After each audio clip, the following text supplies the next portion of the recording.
बेचारों को अब बीजेपी के नेताओं के पास ना कोई विचारधारा है, ना उनके पास कोई सिद्धांत है। उनके पास तो वो जो ऊपर से आदेश आता है ना कि अब क्या कहना है वो कहते हैं। अब पहले कहा कि भाई इन्हें खालिस्तानी कह दो, पूरे में प्रोपेगेंडा कर दो, बीजेपी के आईटी सेल में ये प्रसारित करने की जिम्मेदारी दे दी। उसके बाद देखा कि भाई वो तो सफल नहीं हुआ, क्योंकि इसमें तो यूपी और हरियाणा के भी लोग शामिल हैं, तो खालिस्तान भी फेल हो गया इनका। फिर कहा कि ये तो आतंकवादी हैं, उसमें भी फेल हो गए। फिर कहा कि ये तो मुट्ठी भर किसान है, फिर कहा कि ये तो खाली इसके किसान है। शुरू में तो खैर ये बात कही थी कि ये तो पंजाब के मुट्ठी भर किसान है, फिर कहा कि ये खालिस्तानी है, फिर कहा आतंकवादी हैं, फिर कहा कि भाई ये तो भ्रमित किसान हैं। तो और अब कह रहे हैं कि बेरूपीय किसान है। भाई पहले तुम खुद ही डिसाइड कर लो कि ये हैं कौन, पहले तुम यही जान लो। असल में हम तो जान पा रहे हैं, किसान भी जान पा रहा है कि बीजेपी क्या है। बीजेपी और बीजेपी के जो कर्ता धर्ता हैं, जो सर्वोच्च पद पर बैठे हुए उनके आका हैं, वो सब नेशनल ही नहीं इंटरनेशनल कॉरपोरेट की कठपुतली हैं, बिके हुए हैं। चुनाव के लिए पैसा लेकर इलेक्टोरल बॉन्ड के माध्यम से अपने आप को गिरवी रख चुके हैं। पहले वो खुद अपनी पहचान कर लें, फिर वो किसान के बारे में। मैडम आप कह रहे हैं कि सरकार पास विचारधारा पता ही नहीं चले। संबित पात्रा कह रहे हैं कि पश्चिम बंगाल में 5000 गाँव ऐसे जहाँ एक भी हिंदू नहीं बचा। विचारधारा तो है उनके पास। हाँ, वो विचारधारा आप क्या कहेंगे, उन्हें यही नहीं पता कि हिंदू शब्द अपने आप में ही 1000 ईस्वी पहले 1000 साल पहले ही उसकी उत्पत्ति हुई है।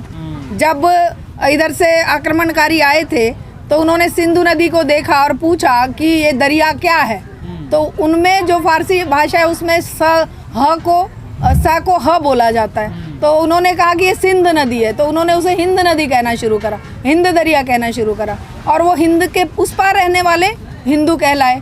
उन्होंने ही नाम दिया हिंदू। आज ये उसे धर्म कह रहे हैं। कहीं वेद पुराणों में या किसी भी बुक में कहीं पर भी हिंदू शब्द लिखा दिखा दीजिए, और रामायण महाभारत में लिखा दिखा दीजिए, कोई हिंदू शब्द नाम की कोई शब्दावली है ही नहीं। और ये कह रहे हैं उसे विचारधारा। अरे भाई, विचारधारा हमेशा मानवता पर आधारित मानव कल्याण के लिए होती है, ना कि मानव के विनाश के लिए। ये विनाश की बात करते हैं, ये कह रहे हैं हिंदू नहीं बचे। अरे भाई, इंसान बचे हैं ना, हम इंसानों को देखते हैं।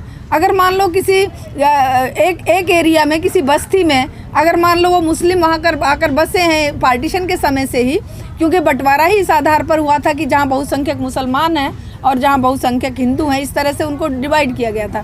तो अगर किसी बस्ती में बहुसंख्यक मुसलमान अब यहाँ पर रह रहे हैं, तो आप ये कहेंगे कि उन्होंने हिंदुओं को मार काट के भगा दिया? यह कैसी मूर्खतापूर्ण बेवकूफ़ी की बात है। या कहीं मान लो हिंदू हैं हमारे जैसे इलाकों में, बहुत सारों में, हमारे गाँव में जैसे, तो कहेंगे कि भाई सारे मुसलमान मार काट के भगा दिए। ये तो इनकी मूर्खता है, बेवकूफ़ी है। इसीलिए मैं कह रही हूँ कि इनके पास सिवाय विध्वंस और ये क्या बोलते हैं उसको, घृणा के, नफरत के, और दूसरा कोई सिद्धांत है ही नहीं। वो नफरत सब जगह पर आती है। पश्चिम बंगाल का जो चुनाव है, इस आंदोलन पर क्या असर डालेगा? देखिए, चुनावों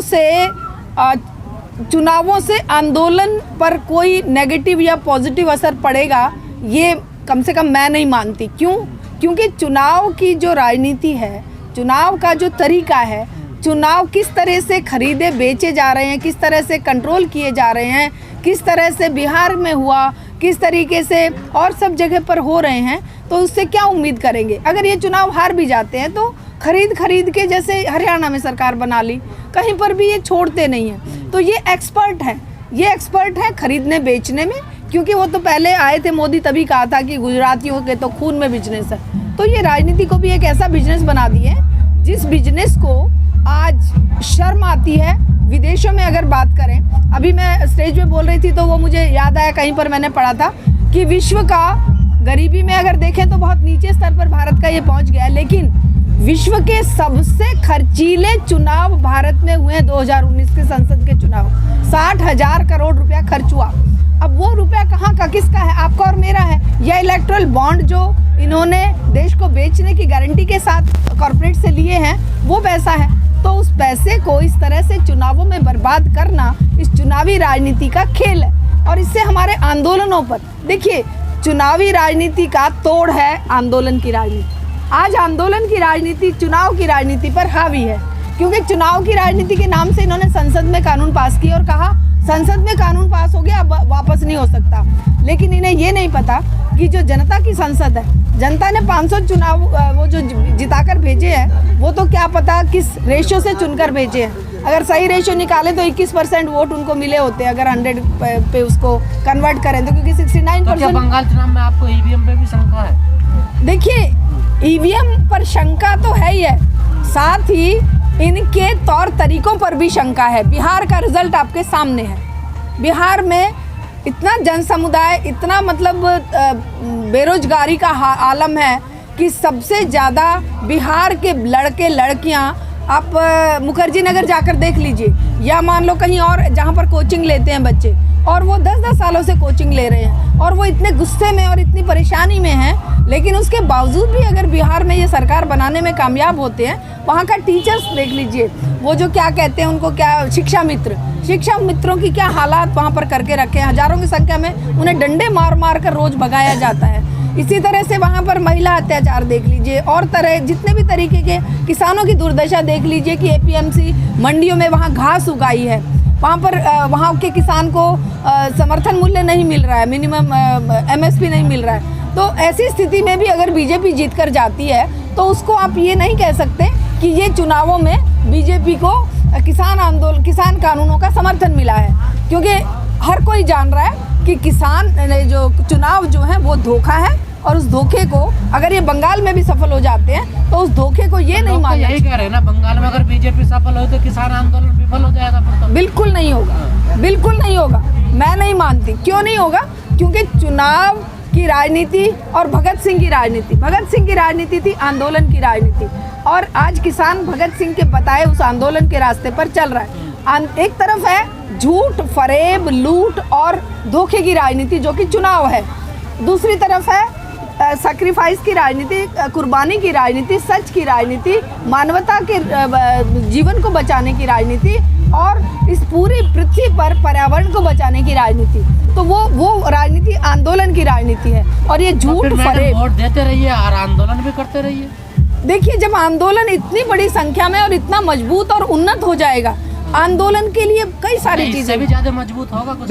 बिल्कुल ये आंदोलन धीरे धीरे एक विचारधारा को लेकर, और विचारधारा मानवता के ऊपर कोई और बड़ी विचारधारा नहीं होती।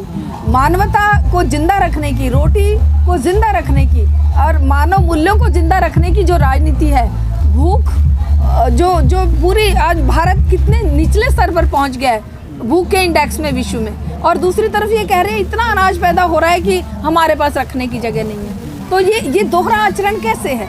इसका मतलब कहीं ना कहीं झूठ और चालाकी और फरेब। और दूसरी तरफ मेरा सड़कों पर पड़ा हुआ बच्चा, यहाँ पर आप देख रहे हैं आंदोलन में कितने बच्चे खाना खा रहे हैं, उनके अगर मान लो ये आंदोलन में आकर नहीं खाते या सड़कों पर भीख नहीं मांगते तो ये भूखे सोते हैं रात को। तो ये कौन जिम्मेदार है? ये व्यवस्था जिम्मेदार है, ये सरकारें जिम्मेदार हैं। अभी सरकारों ने क्या ले लिया?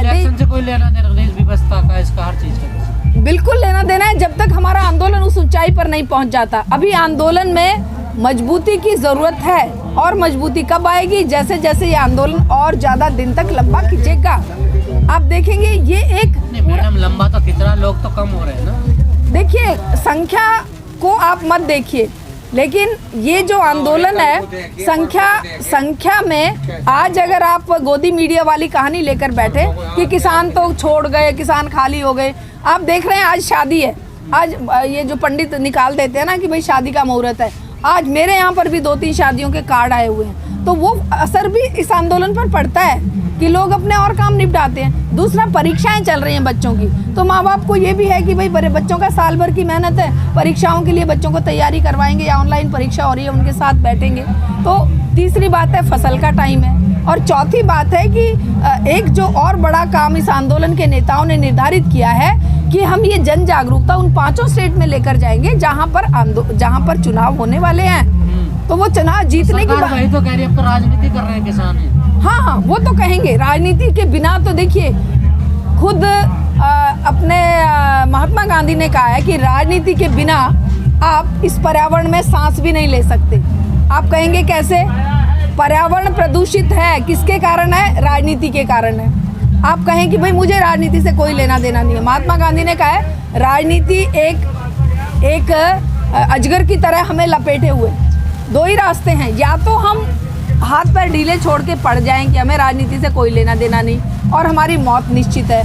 दूसरी बात है कि हम स्ट्रगल करें, हम फाइट करें, हम लड़ें, तो उसमें चांसेस हैं कि हम अजगर को डिफीट कर पाएंगे। तो राजनीति के बिना ना हम रोटी खा सकते हैं, राजनीति के बिना ना हमारी लाइट के निर्धारित, हम पढ़ेंगे क्या ये राजनीति डिसाइड करेगी, हम खाएंगे क्या ये राजनीति डिसाइड करेगी, हम टैक्स कितना देंगे ये राजनीति। फिर राजनीति से बचकर कोई कैसे जा सकता है?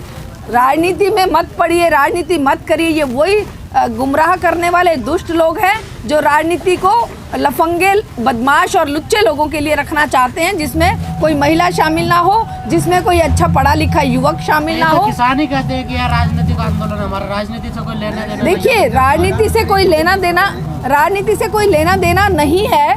ये उस तरह की बात, उस राजनीति की बात कर रहे हैं जहां पर इस आंदोलन को ग्रैब करके कोई पार्टी, जैसे अन्ना आंदोलन का किया, ये उस राजनीति से दूर रहने की बात कर रहे हैं। ये उस राजनीति से दूर रहने की बात कर रहे हैं।